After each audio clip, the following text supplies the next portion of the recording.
You're back here again, and you want to know about evolution, or creation, or you may want to practice your critical thinking skills.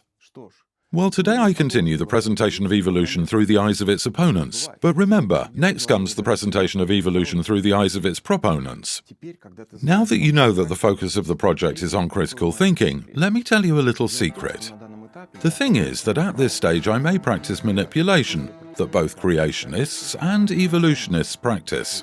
What for? You'll see it when I throw the light on them. And it's a good reason to remain critical when listening and suspend your preconceived ideas about priests or scientists. The golden rule says don't believe me or anyone else. Even if people don't lie, they make mistakes. The key word here is all. All people either lie or make mistakes. Even more often, both at the same time. If you don't want to replicate someone's lies and mistakes, see the rule 1. Don't believe anyone. I'm not talking about relationships, where trust is needed. I'm talking about how we approach information. Want to know the truth? Listen to everyone, believe no one. And then think for yourself. It's no guarantee against making your own mistakes, but at least it will save you from repeating other people's. So turn your attention on, and let's go. Last time we pointed out that out of an infinite number of new formations it happened to appear a receptor, and out of an infinite number of possible receptors it turned out to be a photoreceptor. By chance alone, the brain in turn, out of endless options, started to interpret it exclusively as a video signal. But there was still one missing link for the final success. One more fortune was needed, since it's not enough only to guess what the coded signal means and how to decode it, but you must send out the result in the proper way. And yes, out of an infinite number of options, the brain sent out the result as the previously unknown concept of a visual image. Then we asked to whom the brain sent out the picture, us or itself. Is there a border between us and our brain? And if yes, where is it? Then we remembered about genes, and that there's us, there's a brain, and there's genes. And somehow all of these have to interact. But let's leave this for later and start with easier questions. For example, what kind of image could it be with only one receptor? In other words, what can you see with one receptor? Ready to see? All you need is fully matte glasses. Behind matte glasses, all the receptors of our retina would see the same as if we had one receptor. And so what? First, we can tell if a light is on or off. Second, how bright it is. That's all, nothing else. There can be average temperature of patients in a hospital. Here we have average brightness of surroundings. It means there's no way we can see images with one receptor. So, what is the minimum number of receptors we need to be able to see images? Ready to see? This is 4x4 pixels picture, 16 pixels total. The same picture, 6x6. 8x8 pixels. As soon as you guess what is on the picture, remember the resolution. This is 12x12. 16x16. Remember the resolution when you guessed what is on the picture. 24x24. 32x32. 48x48. And what will work for sure is 64x64. I don't know how many pixels you needed to see the danger face to face, but obviously it was not 8x8, but minimum 12x12. And making a large assumption. Yet let it be 12x12, and thus let's fix it. To get a recognizable image, we need 144 receptors. A lower number means no image. But then our story needs some corrections. That is, instead of once upon a time our brain started growing a nerve and then some receptor happened to appear at its end, we must say, once from our brain started 144 nerves or more, and each of them happened to complete with a receptor. According to evolution theory, nerves grew from the brain spontaneously.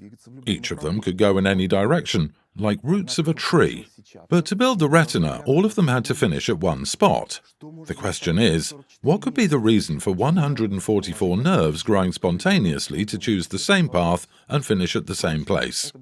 But it was a provocation, since we already know the answer. That's how it happened. Or this is how the evolutionists would explain this. Nerves of all offspring grew from the brain in different directions. But at some point, spontaneous mutations created offspring with nerves growing in the same direction. And for some reason, natural selection preferred the last option. What could be the reason? I have no idea. But I'm ready to accept this statement. We want to see the result, so let them finish at the same spot. We still have questions like, how did the brain manage to not only read the information, but to read it correctly? Even if all the receptors found proper locations, it doesn't mean everything is in order. Alas, we are still far away from having an image, even if we call that cluster of receptors protoretina. The thing is, if all of that happened spontaneously, the order of the receptors was random. Like this, for example, or this, or like this. Any possible way. And so what? Yes, we have a brain connected to 144 receptors in our retina, but what is the order of a particular receptor? It's naive to believe that the brain somehow numbered the nerves and it knows that the first input is from the top left receptor of the retina, second from the next one to the right, and input 144 is from the bottom right receptor. Now, imagine someone would mix up all the receptors in your retina while you were sleeping. You open your eyes in the morning, and what do you see? The picture of mixed-up puzzles. Nothing but a chessboard. There are some blacks, some whites, some greys in between. Let's forget about colours to make it easier. Just one big mess. Maybe it helps when the image starts moving. Let's give it a try. Did it help? Yes, things started changing. Checkers began to vary, yet we have nothing but a flickering, twinkling mess. You would ask, what had happened to my sight? But only if you'd seen before and you know what it means to see an image correctly, and you can tell something went wrong. You can compare what it was to what it became. But if you hadn't had that experience in the past, you'd never understand a different way of seeing. Imagine all your life, day by day, it's been not just dark, but nothing. For those who can tell dark out of nothing.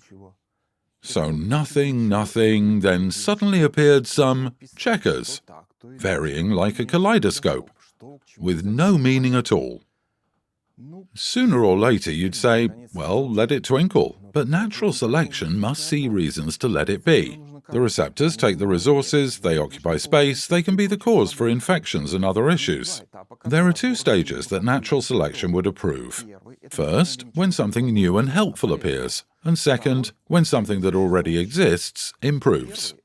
First could be if you started to simply tell light out of darkness, which you couldn't do before and can be a help.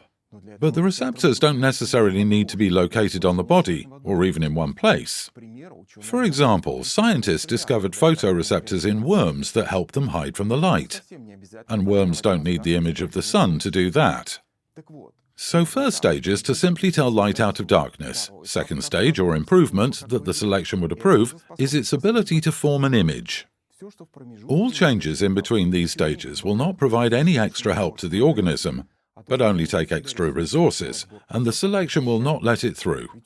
The basic selection function is to simply cut off any mutations that lead to sensor successes.